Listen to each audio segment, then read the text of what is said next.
The victim, an 18-year-old female, was shot in the eye. The bullet still lodged in her eye because if they remove it, they fear she will have permanent brain damage. Calling case number 240-590-6801, people of the state of Michigan versus Demetrius Blackwell. Counsel. Good morning, Your Honor. Sherry Wyrick on behalf of the people, P77976. And I believe he has a retained attorney Lillian Diallo. So I don't know if she was planning on signing in today. I did notify her today. I just saw her actually. Yeah. Unfortunately, I don't think she had much notice.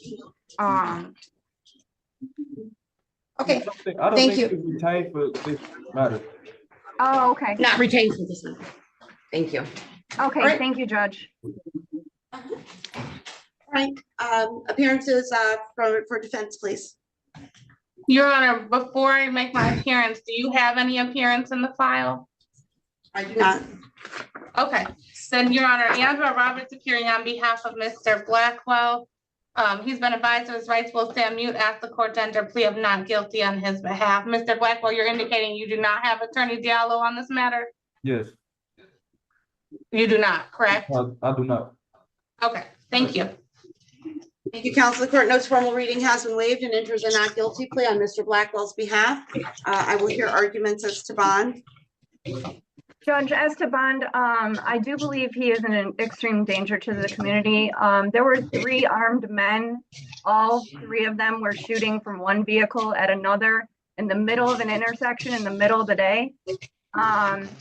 Unfortunately, the other 2 shooters are still at large, but the defendant was the driver of that vehicle.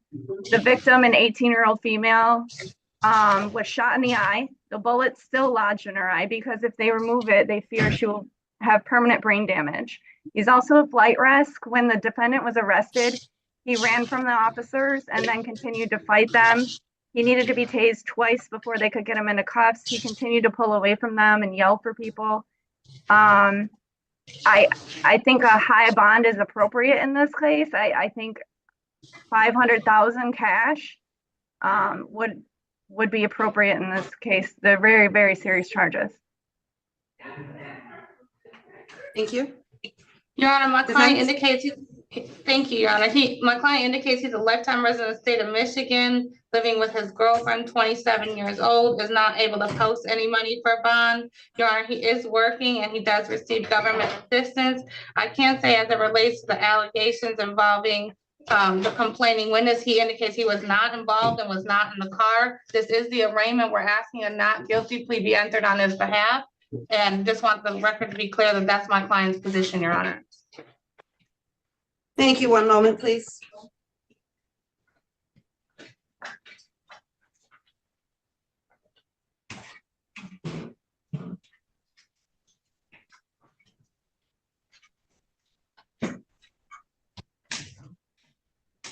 Is your client currently under sentence or on bond? Is he in? I do believe so, Your Honor. I believe that he does, according to my client, that there is a CCW and police officer assault resistor obstruct matter that he is on tether and remanded for a next court date is September 12th. That's what my client informs me, Your Honor. And I believe he indicates that he posted bond on that matter. However, he says that then he was remanded to see how this matter is going to progress. That's correct, Your Honor. There was a tether violation hearing, and I believe it was my understanding we were returning to court on the 3rd. So that would be this coming Monday on the tether violation.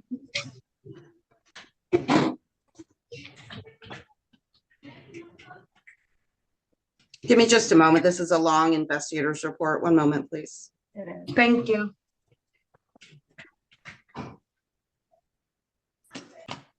All right. Well, it took me that long to get to it, but there is a match to the bullets, to the casings. There's quite a bit of investigative work that's gone on here.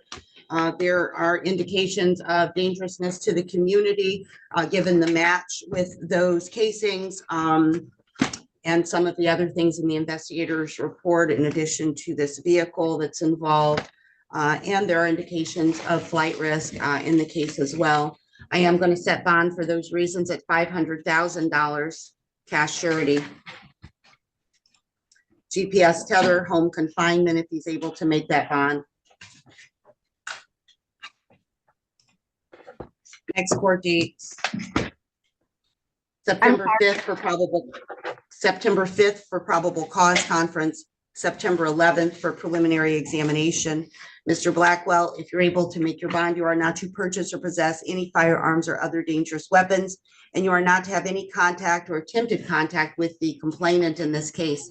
That means no verbal contact, no written contact, no contact through third parties or social media.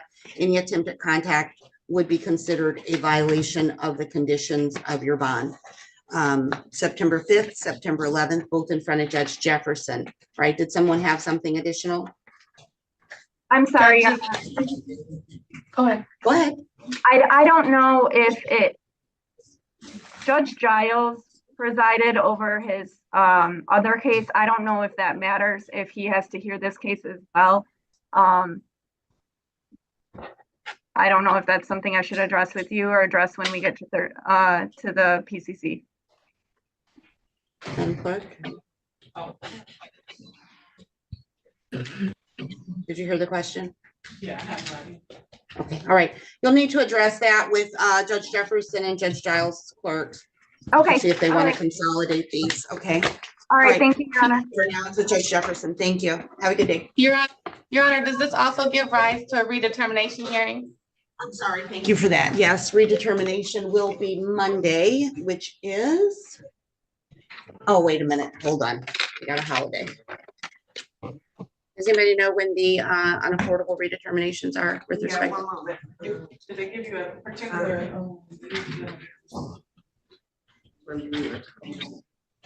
I'm sorry, I'm double checking, but because of the holiday, give me just a moment. Thank you, Your Honor.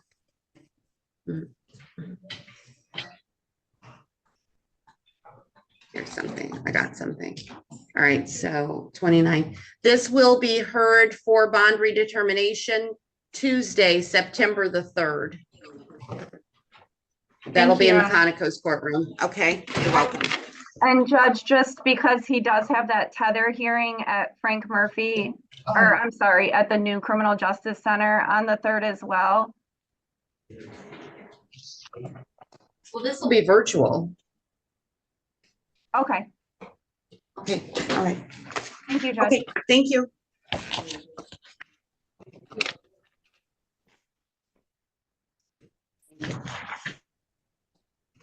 Right, all right. All right, Mr. Blackwell, you're all done, sir. I'm gonna go ahead and log you off.